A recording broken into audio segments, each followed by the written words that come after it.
Taylor Swift, death, and the brilliant performance. Hello, I'm H.G. Tudor. Taylor Swift is embarking on her hugely successful Eras tour, drawing in millions of her fans, paying large ticket prices in order to experience her live.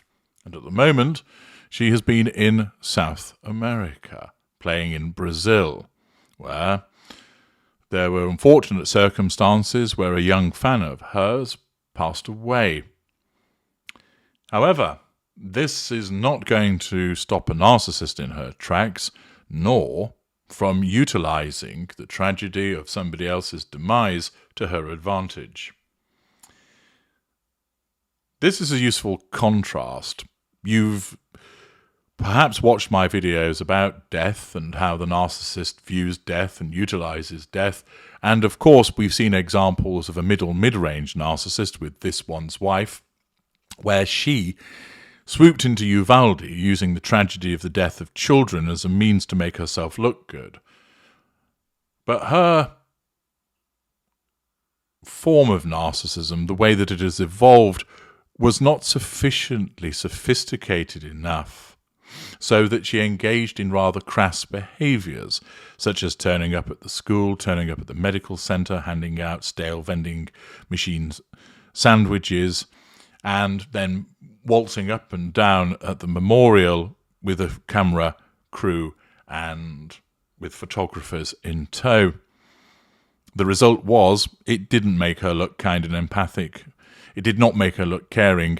It made her look like a ghoul, and she faced considerable criticism from a variety of individuals with regard to such behaviour. You can now contrast that with the way that a greater exercises her facade in relation to the tragedy of death. Deirdre Durkin-Simmons and Matt Roper write in Mail Online, Taylor Swift makes tearful return to the stage in Brazil. Heartbroken star sings emotional tribute to fan 23 who died in extreme heat after cancelling show due to tragedy. Taylor Swift, utilising cognitive empathy, recognising that the most appropriate thing to do in such circumstances was to cancel the show, not engage in crass behaviour and carrying on regardless.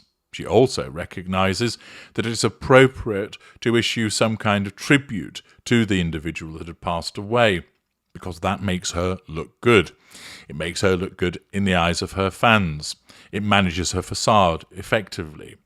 And, as you will hear, she undertook that with a virtuoso performance of the management of her facade, enabling her to utilise the tragedy of somebody's death as a means of making her look good.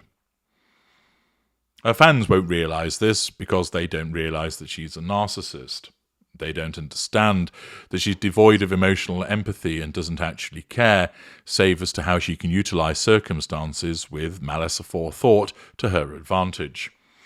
A cold, calculating mind that sees opportunity, which is why she has become so successful.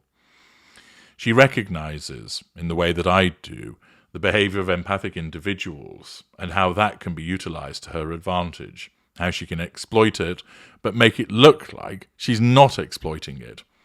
In the way that This One's Wife clearly was exploiting the situation to her benefit, and one could see straight through that, with Taylor Swift, you'd be hard-pressed to actually see, unless you really knew what she was, that she was exploiting the situation for her own ends. She skillfully makes it seem like it is purely a tribute to the fan that had died, when in actual fact, that tribute is being used to make her look good in the eyes of the world. The reporter explains that tearful Taylor Swift paid tribute to a young fan who tragically succumbed to the extreme heat on Friday, while returning to the stage in Rio de Janeiro. While seemingly paying her respects to Ana Clara Benavides, 23, the pop star sang her heart-wrenching track, Bigger Than the Whole Sky, about unimaginable grief and heartache as the show's second surprise song. Goodbye, goodbye, goodbye. You were bigger than the whole sky. You were more than just a short time. The 12-time Grammy winner 33, crooned, while visibly choked up. This choking up is just part of the performance. I'm never going to meet what could have been, would have been, what should have been you, what could have been, what would have been you. Other emotional lyrics included, no words appear before me in the aftermath, salt streams out of my eyes and into my ears. Every single thing I touch becomes sick with sadness. She has a cognitive understanding of the methodology of grief and is able to convey it through her songwriting, through her lyrics, and does so most effectively. This level of understanding of the way that people think, the way that people tick, is demonstrative of her status as a greater narcissist. In a response to a TikTok video uploaded by a fan under the username @tswift_22, Swifties applauded the performance that they perceived to be for Anna. She played it for the girl who died. I'm going to cry, one wrote. Another speculated, she played her heart out on that piano. You can tell she was doing it all for Anna. Others pointed out how Swift was crying as she sang, and you could hear Swift's raw emotion as she grieved for her fan. Those that understand narcissism will recognise that there is no grieving for the fan, there is simply exploitation of the audience and that individual, but it is done in such a convincing manner that you would not recognise that that was what was actually going on. And as these fans have commented, they've clearly been taken in by the brilliance of her facade and her performance. On X, one fan commented, I can feel her hurt, the impact of what happened, her voice, her emotion. I already have immense respect for @TaylorSwift13, but after tonight's surprise song it has tripled. That must have been so hard for her to perform, for the original meaning and why she chose to play it tonight, another fan raved. On Friday, Benavides fainted in the front row and was given CPR by doctors at the scene, but failed to revive her. She was transported to a hospital where she suffered a second cardiac arrest and died. Earlier during the show, Swift, who had to postpone Saturday's show due to sweltering temperatures, expressed gratitude to all her attendees for braving the record-breaking heat and rain to support her. There are various comments that appeared on X. @TaylorSwift13 did a beautiful job honouring all the Swifties taken too soon. Abby Lynn wrote, are we all okay? #bigger than the whole sky. #RIP Anna Benavides. Raquel Lynn writes, that was such a sad yet beautiful moment. I feel like we are all going to remember this one tonight, whether it be live in Brazil or anywhere in the world. #bigger than the whole sky. Rio TS The Eras Tour. Although interestingly, that looks like she's written Riots The Eras Tour. And there are similar plaudits from other fans shown. How lucky do you have to be to have 65,000 people dance in the pouring rain with you? She asked the crowd, demonstrating her pulling power. Imagine all of that fuel coming from all of those tertiary sources en masse. I've never gotten to bring a tour to Brazil before, and you've been so supportive to me ever since the beginning of my career. I love you so much, and I'm so happy to see your faces tonight. You have no idea.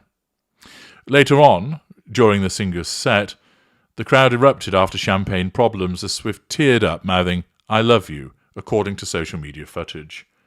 After performing her hit, Champagne Problems, on the piano, she looked emotional and teared up as the audience erupted in applause. In response to the loud clapping and cheers, she sweetly mouthed, I love you, to concert goers. Under a video of the moment, one fan observed Swift cried and was clearly emotionally heartbroken, but trying to give the crowd her best. Another marvelled at Swift's ability to get through this weekend. A third wrote, she's trying so hard not to break down.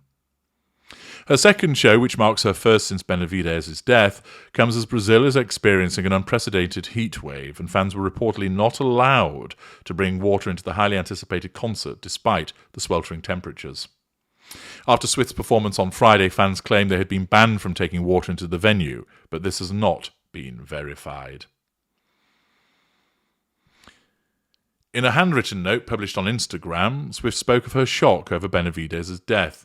Again, her cognitive empathy enables her to put out a post on social media which manages this facade in an appropriate manner. I can't believe I'm writing these words, but it is with her shattered heart that I say we lost a fan earlier tonight before my show. I can't even tell you how devastated I am by this, she posted. I'm not going to be able to speak about this from the stage because I feel overwhelmed by grief when I even try to talk about it. I want to say now I feel this loss deeply and my broken heart goes out to her family and friends. This is the last thing I ever thought would happen when we decided to bring the show to Brazil. Footage from her first concert in Brazil showed Swift pleading with stadium staff to give her fans water. At one point during the show, the singer brought the gig to a halt and threw a water bottle into the crowd. One terrifying clip shared on TikTok appeared to show Swift struggling to breathe as the temperatures in the arena soared to more than 37 degrees centigrade. In the 11-second clip, Swift can be seen hurriedly taking 7 breaths before starting another of her hit songs. There were people crying, people throwing tantrums, hoping it was all a lie. In short, it was terrible, said Victor Guimarães, a student who was waiting in line again on Sunday to watch the singer's performance. A fan dies, and Taylor Swift makes it all about herself, but does so in a way that makes it seem like she cares. Such is the skill that she has with regard to the utilisation of her facade. I'm H.G. Tudor. Thank you for listening.